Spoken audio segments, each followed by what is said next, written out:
గురూజీ 72 గంటల్లోనే ఫోన్ లోని అద్భుతమైన జ్యోతిష్య పరిష్కారం చూపిస్తారు. నమ్మండి, నమ్మకపోండి, ఇది నిజం. శ్మశాన కాళి రుద్ర చౌడీదేవి ఆరాధకులు నంబర్ 1 వశీకరణ స్పెషలిస్ట్. గురూజీ మనిషి పుట్టుక నుండి చనిపోయే వరకు వచ్చే అన్ని క్లిష్టమైన సమస్యలకు పరిష్కారం ఇక్కడ లభిస్తుంది. విద్య, ఉద్యోగం, వ్యవహారం, స్త్రీ ప్రేమ, పెళ్లి, సంతానం, స్త్రీ పురుష వశీకరణం, భూవశం, భార్యాభర్తల కలహాలు, కోర్టు సమస్యలు, విడాకుల సమస్యలు, చేతబడి, అప్పుల బాధ, ఇంకా మీకు ఎలాంటి సమస్యలు ఉన్నా 72 గంటల్లోనే శాశ్వత పరిష్కారం చేయబడును. ఓం గంగణపతే నమ, ఐం సరస్వత్యే నమ, శివాయ గురువే నమ, జయ గురు దత్తాత్రేయ నమ. ఆపదార భక్తారం దాతారం సర్వసంపదాం లోకాభిరామం శ్రీరామం భూయో భూయనమామి. యా దేవీ సర్వభూతేషు మాతృరూపేణ సంస్థితాః నమస్తస్తై నమస్తస్తై నమస్తస్తై నమో నమః. యా దేవీ సర్వభూతేషు శక్తిరూపేణ సంస్థితాః నమస్తస్తై నమస్తస్తై నమస్తస్తై నమో నమః. జయ గురు దత్తాత్రేయ నమ. మాతృభ్యో పితృభ్యో ఋషిభ్యో గురుభ్యో నమో నమః. జయ గురు దత్తాత్రేయ నమ. యూట్యూబ్ ప్రేక్షకులందరికీ కూడా నమస్కారం అండి. నేను పాలపర్తి గురునాథ్ శర్మ, జ్యోతిషం వాస్తు సిద్ధాంతిని.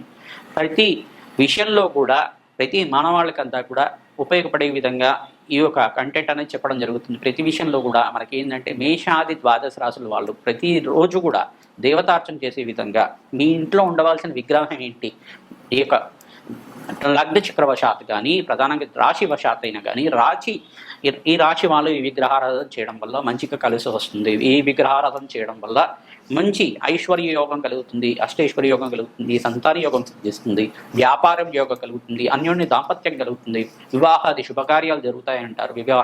ఈ యొక్క విశేషమైన విగ్రహాన్ని పెట్టుకోవడం వల్ల, ఈ దేవతార్చన చేయడం వల్ల అఖండమైన ఐశ్వర్య యోగం సిద్ధించడానికి అవకాశం ఉంటుంది. ప్రధానంగా విగ్రహ ప్రామాణికం అంతా కూడా మనకి పరిహార శాస్త్రంలో చెప్పడం జరుగుతుంది. మనకి జ్యోతిష గ్రంథంలో కూడా చెప్పడం జరుగుతుంది.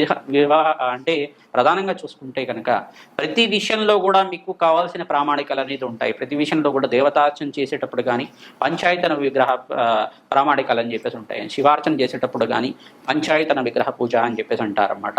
మరి వైష్ణవ ఆరాధనలో చేసేటప్పుడు కూడా దాంట్లో కూడా పంచాయతన విగ్రహ పూజలు అనేది ఉంటాయి. ప్రధానంగా చూసుకుంటే శాలిగ్రామ పూజ అనేది శ్రేష్టంగా ఉంటుంది వాళ్ళకి.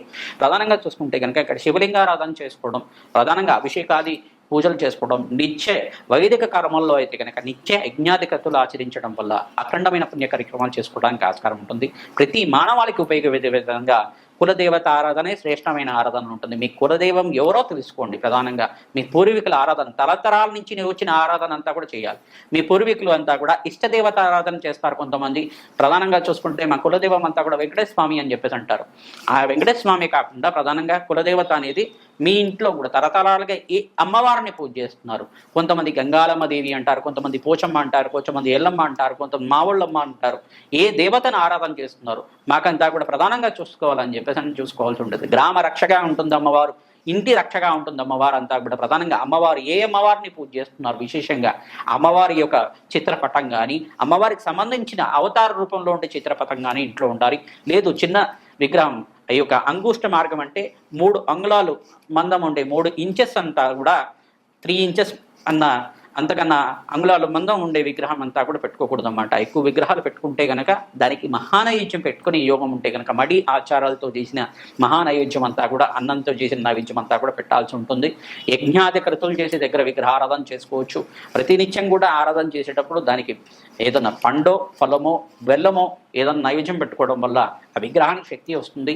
ఎక్కువ విగ్రహాలు పెట్టుకోవడం వల్ల దానికి నైవేద్యాలు పెట్టుకోవాల్సి ఉంటుంది అన్నమాట. నివేదన ఎక్కడైతే చేస్తున్నారో అక్కడ విగ్రహ పూర్వజన చేసుకోవడం వల్ల అఖండమైన ఐశ్వర్య ప్రాప్తి కలుగుతుంది. విగ్రహారాధన చేసుకోవడం వల్ల దేవుడు అంతా కూడా నిర్వికార నిరాకార నిర్మయ రూపుడు అన్నమాట.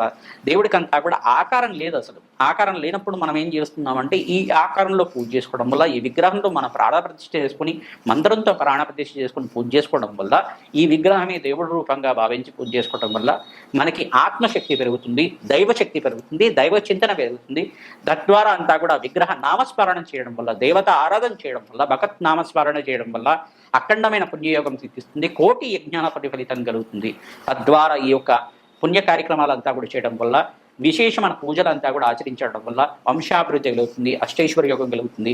మంచి సుఖమైన జీవితం జీవించడానికి, పుణ్యవంతమైన జీవితం జీవించడానికి, అఖండమైన వంశాభివృద్ధి కలగడానికి ఆస్కారం ఉంటుంది. కావున మేషాది ద్వాదశ రాశులు కానీ మేషాది ద్వాదశ లగ్నాల వాళ్ళకి కానీ విశేషంగా ఈ విగ్రహారాధన చేయడం వల్ల, ఏ విగ్రహారాధన ఏ దేవతార్చన చేయడం వల్ల వాళ్ళకంతా కూడా కలిసి వస్తుందో తెలుసుకుందాం. కన్యారాశి కన్యాలగ్న జాతకులకి విశేషంగా ఈ యొక్క నిత్యదేవతార్చన పూజా విధానంలో ఇష్టదేవతారాధన ప్రధానంగా రాశిని బట్టి కానీ లగ్నాన్ని బట్టి కానీ ఏ దేవత ఆరాధన చేసుకోవడం వల్ల ఇటువంటి విగ్రహాధనలు ఖచ్చితంగా చెయ్యాలి అని చెప్పేసి తెలుసుకుంటున్నాం. ప్రధానంగా కన్యారాశి జాతకులంతా కూడా మహావిష్ణువు ఆరాధన చేసుకోవాలి. మహావిష్ణు రూపంలో ఉండే వెంకటేశ్వర స్వామి ఆరాధన కానీ హనుమత ఆరాధన కానీ చేసుకోవడం వల్ల శ్రేష్టమైన జీవితం జీవించడానికి ఆస్కారం ఉంటుంది. సప్తమ స్థానంలో శని దోషం ఉంది. ప్రధానంగా చూసుకుంటే ఎవరైతే ప్రతినిత్యం కూడా వెంకటేశ్వర స్వామి ఆరాధన చేసుకోవడం వల్ల ఈ యొక్క శనీశ్వర దోష నివారణ జరగడానికి ఆస్కారం ఉంటుంది. ఆకస్మిక ధనలాభం ధనయోగం సిద్ధించడానికి చండీ హోమాది కార్యక్రమాలు చేసుకోవడం వల్ల గోచారీత్యా సకల గ్రహదోష నివారణ జరగడానికి ఆస్కారం ఉంటుంది. కోర్టు కేసులు ఇబ్బందులు చికాకులు కానీ ప్రతినిత్యం కూడా ఎవరైతే కనుక ఇబ్బంది పడుతున్నారో ఆర్థిక ఇబ్బంది నుంచి బయటపడుతున్నారో ప్రధానంగా చూసుకుంటే కనుక వ్యాపారంలో నష్టాలు ఉన్నాయి. ఇటువంటి కష్టాల నుంచి బయటపడాలంటే కనుక ప్రతినిత్యం కూడా లక్ష్మీ కుబేర హోమ శాంతి కార్యక్రమాలు శుక్రవారం రోజున ప్రధానంగా శుక్రహోరలో ఆచరించడం వల్ల తెల్ల ఆవాలతోటి తామరపులతోటి తేనెతోటి అమ్మవారికి అంతా కూడా శ్రీసూక్త విధానంగా యజ్ఞాధికృతులు చేసుకోవడం వల్ల అఖండమైన పుణ్యఫలితం కలిగడానికి ఆస్కారం ఉంటుంది. మూలమంత సహితంగా యజ్ఞాధికృతులు చేసుకోవడం వల్ల అఖండ పుణ్యయోగం సిద్ధించడానికి అవకాశం ఉంటుంది. వ్యాపార స్థలంలో ఖచ్చితంగా అంతా కూడా లక్ష్మీ కుబేర హోమ శాంతి కార్యక్రమాలు చేసుకోవడం వల్ల ఆకస్మిక ధన లాభం ధనయోగం సిద్ధించడానికి అవకాశం ఉంటుంది. ప్రతినిత్యం కూడా వ్యాపార స్థలంలో లక్ష్మీ కుబేర యంత్రాన్ని అంతా కూడా స్థాపన చేసుకోవడం వల్ల ఉత్తర దిగ్భాగంలో కానీ ఈశాన్యంలో కానీ తూర్పు దిగ్భాగంలో కానీ స్థాపన చేసుకొని దానికి ధూపదీప నైవేద్యం చేయడం వల్ల అఖండ పుణ్యయోగం సిద్ధించడానికి అవకాశం ఉంటుంది. ప్రతినిత్యం కూడా మహాలక్ష్మి విగ్రహాన్ని తెచ్చుకొని మహాలక్ష్మి ఆరాధన చేసుకోవడం యోగకరంగా ఉంటుంది. ఈ యొక్క కన్యారాశి కన్యాలగ్న జాతకులు విశేషంగా ఈ యొక్క కులదేవత ఆరాధన ఎవరో తెలుసుకోండి. తరతరాలకు వచ్చిన పూజా విధానం అంతా కూడా ఆచరణ చేసుకోవడం వల్ల కులదేవత ఆరాధనని మరవకూడదన్నమాట. కులదేవత ఆరాధన ఖచ్చితంగా చెయ్యాలి. కులదేవత ఆరాధన చేయడం వల్ల వంశాభివృద్ధి కలుగుతుంది. ఆకస్మిక ధనలాభం కలుగుతుంది. వినియోగం కలుగుతుంది. ఆనందమైన జీవితం జీవించడానికి ఆస్కారం ఉంటుంది.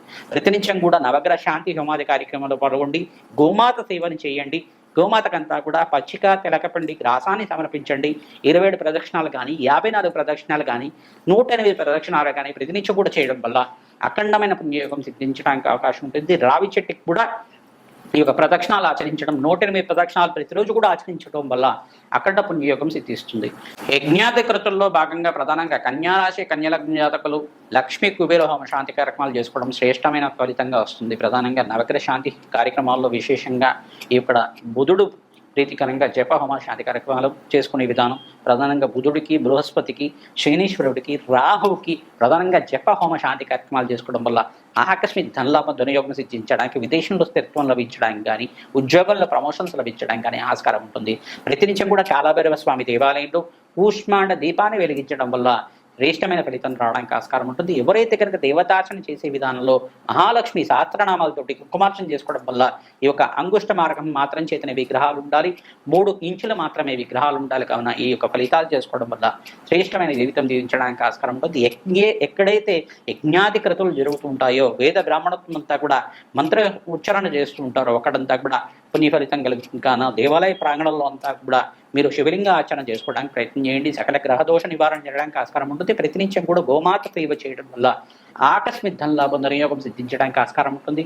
ప్రతినిత్యం కూడా మీరు బీదవాళ్ళకి అన్నదానం చేయడం వల్ల సకల గ్రహదోష నివారణ చేయడానికి ఆస్కారం ఉంటుంది. ప్రధానంగా చూసుకుంటే గోచారిత్య గ్రహస్థితి అంతా కూడా కొంచెం స్తంభంలో ఉంది కావున ప్రధానంగా శనీశ్వర ప్రీతికరంగా ఈ యొక్క మహావిష్ణు ఆరాధన విష్ణు సహస్రనామ పట్టణం చేసుకోవడం కానీ విష్ణు సహస్రమైన ప్రధానంగా విష్ణు సంబంధమైన ఇటువంటి అభిషేకాది కార్యక్రమాలు చేసుకోవడం వల్ల అఖండమైన పుణ్యయోగం సిద్ధించడానికి ఆస్కారం ఉంటుంది. పుణ్యక్షేత్ర దర్శనాన్ని ఆచరణ చేసుకోండి. అఖండ పుణ్యయోగం సిద్ధించడానికి అవకాశం ఉంటుంది. శ్రీకృష్ణ ఆరాధన చేసుకోవడం వల్ల శ్రీకృష్ణ అష్టకాన్ని చేసుకోవడం వల్ల అఖండమైన పుణ్యయోగం సిద్ధిస్తుంది. శ్రీమాత్రేన.